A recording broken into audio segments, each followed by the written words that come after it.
Assalamualaikum warahmatullahi wabarakatuh. Hai para pencinta catur dan para caturmania, selamat datang kembali di Legenda Catur Dunia. Tadi malam hari jeda pertama Tata Steel, jadi tidak ada partai yang digelar.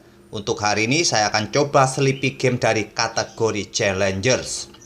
Kategori Challengers tahun lalu sempat ditiadakan karena isu Covid kawan, dan tahun ini ada lagi. Dan sampai babak keempat, klasemen sementara diduduki oleh Arjun Eragaisi, Grandmaster asal India. Nantinya siapa yang juara di kategori ini akan masuk line up master atau kategori master tahun depannya, akan bertemu dengan Grandmaster top dunia. Dan kita akan ulas satu game kawan dari Arjun Eragaisi pada babak kedua saat bertemu dengan Grandmaster tuan rumah Max Warmerdam. Admin minggu lalu sudah mengulas satu game dari pengorbanan Menteri Max Warmerdam kawan. Pengorbanan menteri yang luar biasa di awal-awal game, akhirnya hanya tinggal sepasang gajah melawan menteri, tapi menteri tak mampu menghadapi dua gajah itu. Kalian bisa mengecek videonya, link ada di kolom deskripsi. Dan di game ini dia melakukannya lagi kawan, menukarkan menterinya dengan 3 perwira minor. Tapi seperti apa hasilnya, kita lihat saja ke atas papan. Arjun Eragaisi pegang hitam, Max Warmerdam pegang putih, bermain dengan pembukaan Inggris, pion C4, dibalas dengan pion E6, pion G3, dan pion D5.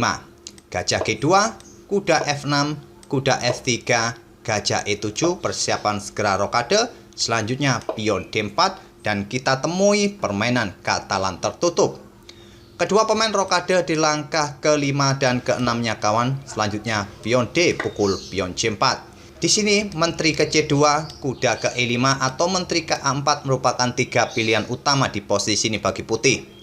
Max memilih pilihan utama menteri C2 untuk menyerang pion hitam ini kembali, di backup oleh pion B5, diserang kembali oleh pion A4, dan di sini pion didorong maju ke B4. Pada posisi ini kawan, banyak sekali trik yang akan bisa dimainkan oleh putih jika kalian salah melangkah untuk tetap mempertahankan pion B5 ini. Jika kalian membackupnya dengan pion C6 kawan, pion A akan tetap pukul pion B5. Jika kalian pukul balik menggunakan pion C, maka berikut inilah yang akan dilakukan oleh putih untuk membuka diagonal peta terang untuk mengancam beteng, juga memberikan pressure bagi pion H7.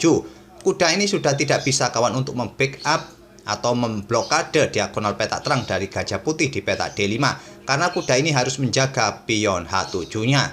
Jadi pion H6 akan dimainkan oleh hitam untuk memberikan ancaman juga bagi kuda putih. Kuda akan pukul pion F7, setelah dipukul balik gajah putih bisa mendapatkan beteng di peta A8 dan kalian kalah kualitas perwira nantinya. Dan tentu pion ini menjadi mudah untuk diserang oleh putih nantinya juga kawan. Posisi pion ini nanti akan menjadi pion yang menggantung. Atau pada posisi ini saat pion A4 ini dimainkan oleh putih, kalian membackupnya dengan pion A6. Maka selanjutnya kuda putih bisa lompat ke peta G5 atau ke peta ini kawan, untuk membuka diagonal peta terang bagi gajah menyerang beteng. Kalian bisa blokade dengan kuda di D5. Pion A pukul pion B5 dan kalian tidak akan bisa melanjutkan pukul balik karena beteng kalian akan tewas. Di sini gajah akan berkembang ke D7, putih akan melanjutkan pertukaran pion dan putih akan untung 1 pion nantinya kawan. Di sini kalian juga bisa melanjutkan pukul pion C4.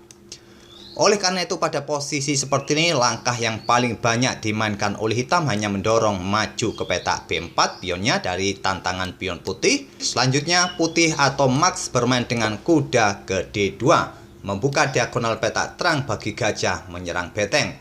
Diblokade oleh kuda di D5 dan kuda ambil pion C4. Selanjutnya pion C5 lanjut atau tantang Arjun Eragaisi. Diterima pion D pukul pion C5, dipukul balik oleh gajah. Selanjutnya pion E4 mengancam kuda. Kuda lompat ke B6 menantang pertukaran kuda. Tantangan ditolak, kuda mundur ke peta D2. Langkah beteng digeser ke D1 juga bagus untuk mendapatkan tempo menyerang menteri, juga mendapatkan kontrol di lajur D yang sudah terbuka penuh.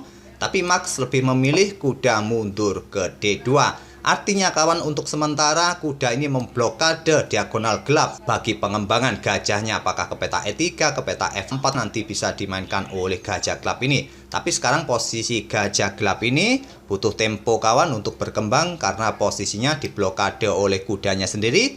Dan di sini Arjun mengembangkan kuda ke peta D7. Dan coba lihat kawan, dengan melangkahkan atau mengembangkan kuda ke peta D7, kuda yang ada di peta B6 ini sudah tidak mempunyai peta yang aman untuk melangkah ke depannya. Ke sini ada gajah, ke sini ada kuda, di sini sudah dikontrol oleh pion, di sini juga dikontrol oleh kuda. Jadi posisi kuda ini terjebak dan ini dimanfaatkan oleh putih bermain dengan pion A5. Posisi kuda sudah benar-benar terjebak. Arjun Aregaisi melanjutkan pengembangan gajah ke A6 untuk memberikan ancaman bagi beteng. Di sini beteng tidak digeser kawan karena posisi gajah selain menyerang beteng juga menyiapkan petak bagi kuda untuk lari. Terlebih dahulu pion pukul kuda tidak langsung dipukul balik oleh gajah, oleh menteri ataupun oleh pion. Di sini Arjun melanjutkan menggeser betengnya ke C8. Mempersiapkan serangan discover attack bagi menteri putih nanti kawan, dan menteri putih akan tewas. Tapi dengan menggeser betengnya ke peta C8, artinya gajah yang ada di peta A6 ini dikorbankan karena bisa dipukul oleh beteng putih. Di sini pengorbanan gajah terang diterima oleh putih, beteng pukul gajah. Tapi langkah ini adalah langkah blunder. Artinya Max sedang mengorbankan menterinya kawan. Gajah pukul pion F2 skak dan menteri di langkah berikutnya akan tewas. Pada posisi ini langkah yang bagus adalah menghindari ancaman discover attack dari hitam. Mungkin hitam akan melanjutkan gajah pukul beteng kawan sekaligus menghindari ancaman beteng putih. Kalian tidak perlu terburu-buru untuk pukul balik menggunakan menteri atau kuda ataupun gajah. Kalian bisa mendorong pion kalian untuk mengancam beteng. Setelah beteng ini geser, barulah kalian bisa pukul gajah menggunakan kuda untuk membuka diagonal gelap bagi pengembangan gajah. Untuk menantang pertukaran gajah atau berkembang ke peta F4 nanti kawan bisa dilakukan oleh gajah putih ini. Dan untuk sementara kalian unggul 1 perwira di sini walaupun sudah kehilangan beberapa pion nantinya.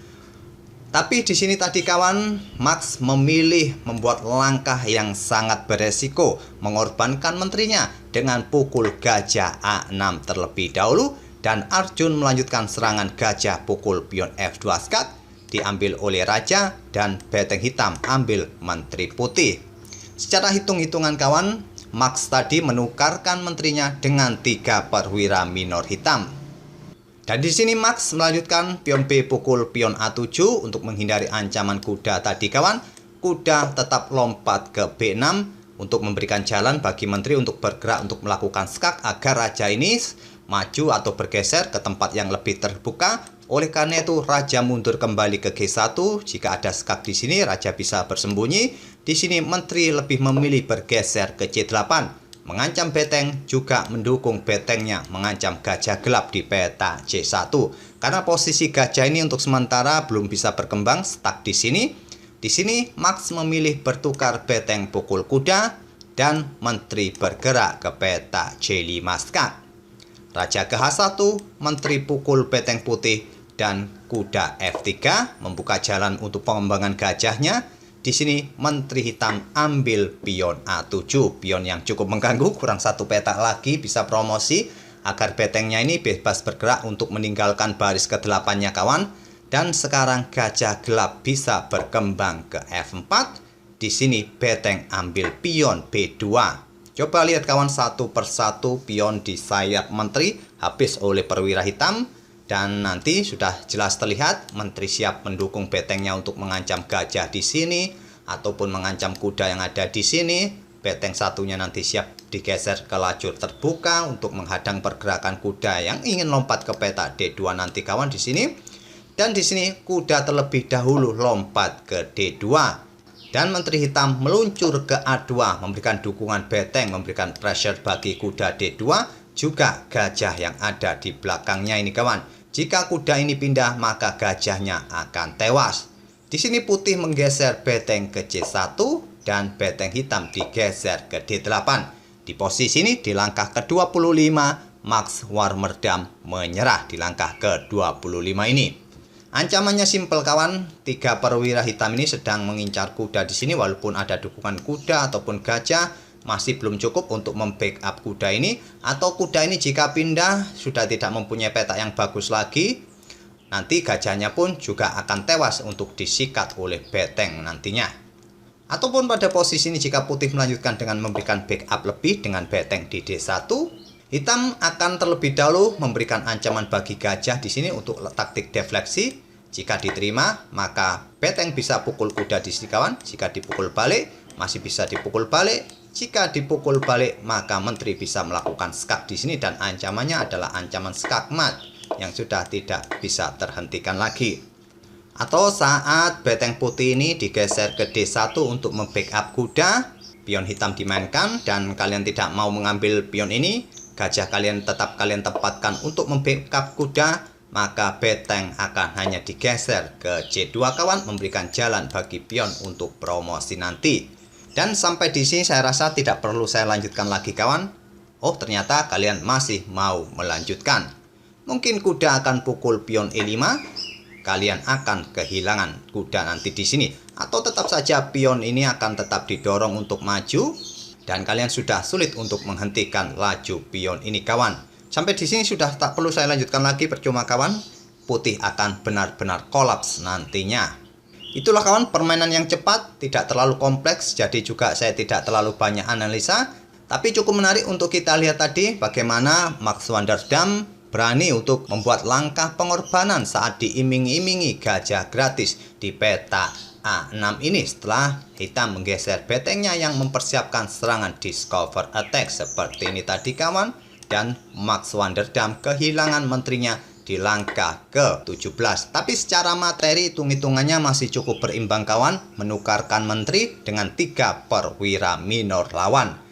Tapi yang jadi pembeda adalah posisi bidak di atas papan dan tempo yang didapat oleh lawan di langkah berikutnya. Inilah yang membuat permainan tidak seimbang lagi. Walaupun terkadang 3 perwira minor jauh lebih kuat daripada menteri. Tapi akhirnya hitam memberikan respon terbaik yang bisa mengimbangi 3 perwira minor putih tadi. Semoga permainan dari kedua pemain bisa menghibur kalian di pagi ini dan kita akan bertemu di video-video berikutnya. Terima kasih. Wassalamualaikum warahmatullahi wabarakatuh.